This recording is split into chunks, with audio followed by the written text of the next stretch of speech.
Taja vitabu vitano vya Yohana. Ya kwanza, Injili ya Yohana.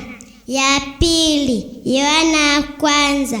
Ya tatu, Yohana ya pili. Ya nne, Yohana ya tatu. Ya tano, Ufunuo wa Yohana.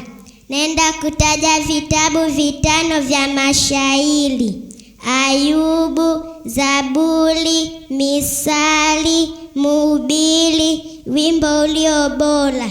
Naenda kutaja nyaraka 13 zilizoandikwa na Mtume Paulo.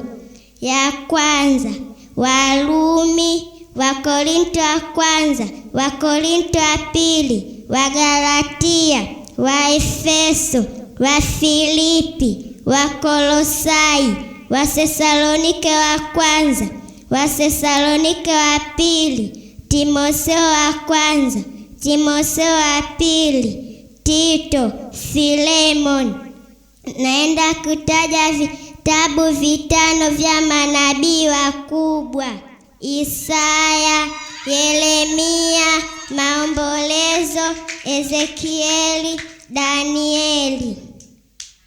Naenda kutaja vitabu 12 vya historia: Yoshua, Waamuzi, Rutu, Samueli wa kwanza, Samueli wa pili, Wafalme wa kwanza, Wafalme wa pili, Nyakati ya kwanza, Nyakati ya pili, Ezra, Nehemia, Esta. Nenda kutaja mistari: Zaburi 27 mstari wa 10, nao nasema: Baba yangu na mama yangu wameniacha, bali Bwana atanikaribisha kwake.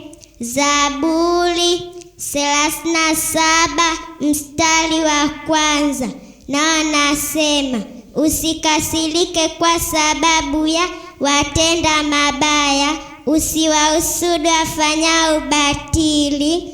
Zaburi 14 mstari wa 1, nao nasema: Mpumbavu alisema moyoni, hakuna Mungu. Wameharibu mateso yao na kufanya chukizo, hakuna atendaye mema. Maswali: mke wake Ibrahimu alikuwa anaitwa nani? Jibu: Sarai. Muuaji wa kwanza alikuwa anaitwa nani? Jibu: Kaini.